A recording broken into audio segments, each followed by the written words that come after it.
Hello friends, it's me, Taylor Fonpointer with The Birth and the Bees. I'm still alive, and I still care about birth. Life has just picked up so tremendously so that I feel like I don't even have time to bathe.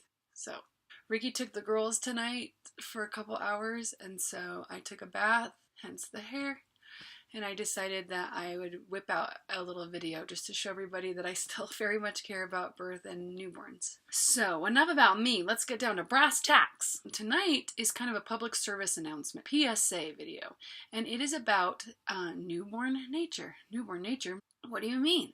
Well, I'm going to tell you a little story and then we'll talk about how it relates to newborns. Imagine that you live in an environment, I would say Earth, but Earth is not necessarily perfect, where all of your needs are constantly met. You constantly feel like you're at the perfect temperature, you are getting all the nourishment that you need, and you feel safe and secure. You started out life in this place and you really like it, and it's home and it's familiar to you. All of a sudden, after being there for a good amount of time, you kind of get sucked through a black hole in a sense and sent out into another dimension. Not like the Stranger Things dimension, but we'll get to that later.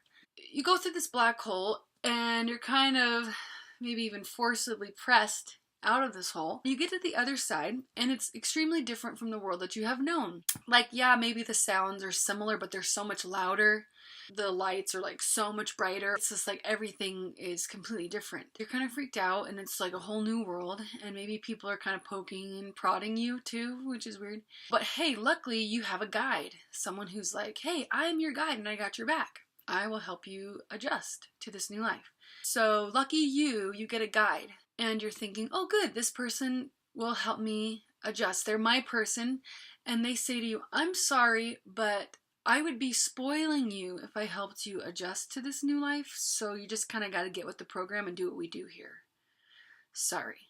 Now you're panicking because all you've known was this one way of living, and now you just have to adapt so quickly.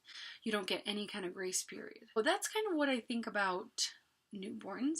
They're born into this world, and they technically have a guide, their mother, but sometimes we are inundated with this idea that we are spoiling our newborns if we respond to their needs exactly when they need them. Don't hold your baby because then you're spoiling them. Let them cry because that's what babies do. Or there's this whole weird thing like, the newborn phase is just a weird time and they're just weird and it's only 3 months, so you just gotta like grin and bear it and get through it. You can't really enjoy the newborn stage, it's just a crazy time. I don't think that's true. Really, I think that we need to prepare ourselves before our babies come to understand the newborn stage and to help them adjust and to help them into this new foreign world. For example, when you go to a foreign country and you see McDonald's, it's like, yeah, feels good, doesn't it? Or for me, like if I saw a Cafe Rio, a Target, that'd feel really good to me. Maybe even a KFC.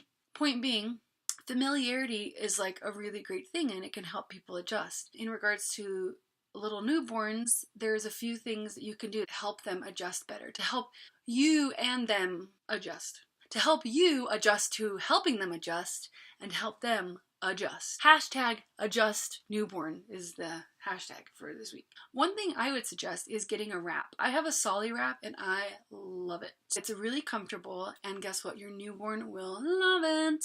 They are held tight just like they're back in the womb, and they get to be on you, and your hands are free, so you don't feel like, oh my goodness, my baby needs to be held, but like I got stuff I gotta do, especially if you have other kids. Like I got a wrap the second time around and that helped me a lot and I really loved it.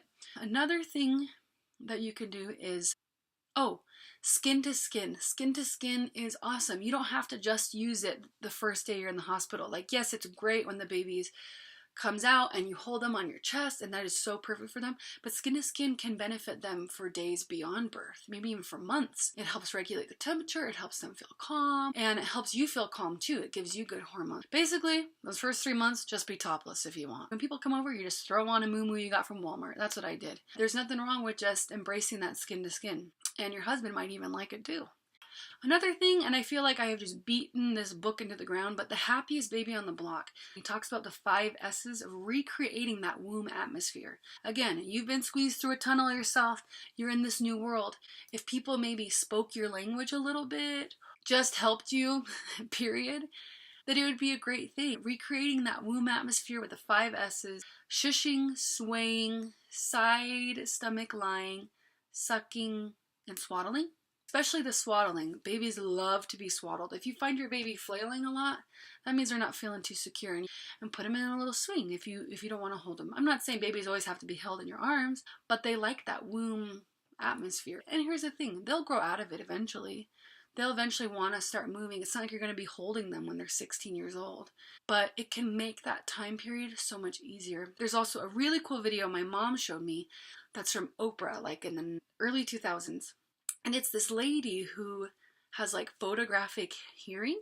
She talks about baby sounds and how early baby sounds can like kind of be a language for them. We can tap into their sounds, and certain sounds can tell us like if they're hungry or if they're tired. It seems kind of crazy, but I'm telling you guys, it's real. So I'll post a link for you so you can check that out too. And another thing I was gonna say is get ready to lie low. I feel like we are very busy women. We feel like we're only accomplishing things if we're doing things. And sometimes when you have a baby, you feel like, oh my gosh, I'm not doing anything. I'm just a milk wagon. Try to prepare yourself. Okay, for 3 months, I'm going to ramp things down and I'm not going to do what I have been doing. And this is a time where I get to get a Netflix subscription or Hulu or cable TV or go rent a bunch of movies or rent some books from the library. Try to ramp down. Know that this stage isn't going to last for forever. You will be up and at 'em before you know it, I promise you. When Violet was born, the Cake Boss became my family. I loved those guys. I loved the sisters. I wanted to cry when they wanted to cry, and I wanted to jump for joy when they made a beautiful cake. But that was my family for those first 3 months. It was great because I kind of got excited to nurse at night because I was like, oh, I get to watch another episode of Cake Boss, things like that. So there are things that you can do to help yourself as well. I hope I covered everything that I wanted to cover. It's just really important to me because I feel like those first 3 months, it's kind of when a mom and baby like learn to trust each other. If the mom feels more prepared and more understanding of the newborn and of their needs, then the mom is going to feel more confident.